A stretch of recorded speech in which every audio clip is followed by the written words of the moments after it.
लगता है, और श्याम जी तो बहुत वरिष्ठ पत्रकार है, मैं उनके लिए क्या बोलूं, लेकिन मैंने श्याम जी एक शब्द यूज किया था कि पूर्व मुख्यमंत्री अशोक गहलोत जी के कुवित्तीय प्रबंधन के कारण आज स्थितियां कई जो है वो परेशानी की स्थिति पे लाके खड़ा कर दिया। सरकार बचाने के लिए उन्होंने ना किसी तरीके का वित्तीय प्रबंधन की व्यवस्था की, और वो सिर्फ और सिर्फ अब घोषणाएं करते गए।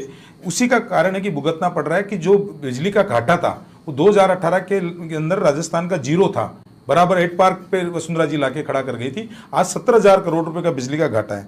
दूसरा बिजली का कुप्रबंधन ये है कि जो मेरे मित्र गिनवा रहे थे बिजली की व्यवस्था, ऐसी व्यवस्था की कि बिजली जो है हमने सस्ती बिजली खरीदी और आज महंगे रेट पे पीक सीजन के अंदर हमको वो बिजली जो है वो वापस करना पड़ रहा है। ये भी बिजली का कुप्रबंधन अशोक गहलोत जी की सरकार का ही था, जिसको जनता को और आज की सरकार को भुगतना पड़ रहा है। दूसरा, प्रतीक जी कह रहे थे कि महिलाओं की बात कर रहे थे, आप बात करने के लिए वो नहीं हो महिलाओं को। राजस्थान के मुख्यमंत्री माननीय भजनलाल जी ने दिखा दिया 50% आरक्षण देके कि कथनी और करनी में कितना फर्क होता है। आप बेरोजगारी भत्ते के ले आए थे, कितना भत्ता दिया, कब दिया, ये भी राजस्थान की जनता जानती। 2023 से चालू किया आपने भत्ता देना।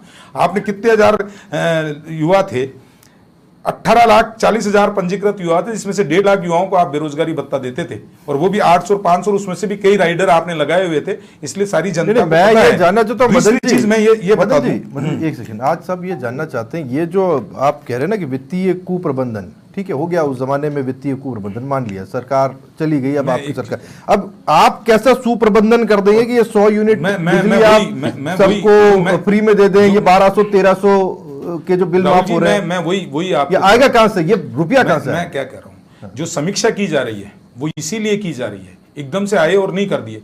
आपको याद होगा, आप तो वरिष्ठ पत्रकार हैं और श्याम जी भी मेरी बात को एग्री करेंगे, 2018 के बाद में आप ये बताइए कि इलाज अगर फ्री मिल रहा था भामाशाह, तो राजस्थान के मुख्यमंत्री अशोक गहलोत जी ने आते ही बंद कर दिया। 3 साल तक भामाशाह को बंद रखा इन्होंने। जो गरीब का इलाज होने वाली योजना जन कल्याणकारी, गरीब के कल्याण के लिए ठीक नहीं थी, उस पर कुंडली कौन मार के बैठा हुआ था।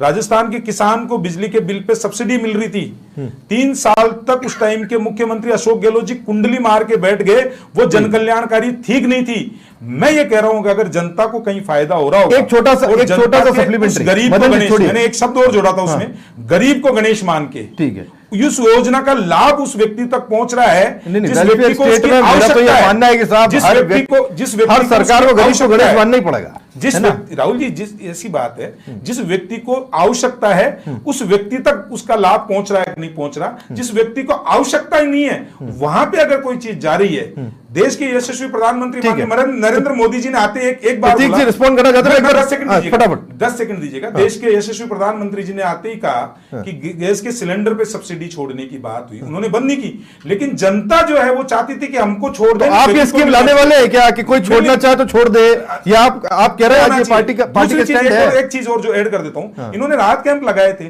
50 यूनिट पहले फ्री मिलती थी, सबको 50 यूनिट फ्री करते थे, कैंप लगाने की क्या जरूरत थी? जनता की गाड़ी मैं इस सुझाव को अच्छा मानता हूं। 50 रुपए पेंशन मिलती थी, 1000 कर देते। मैं इस सुझाव को अच्छा मानता हूं। अगर ये सुझाव आता है कि साहब जो छोड़ना चाहता है छोड़ दे। मैं श्याम जी आपके पास हो, प्रतीक जी काफी देर से इंतजार कर रहे हैं, समीक्षा में तय होगा क्या होगा वो तो।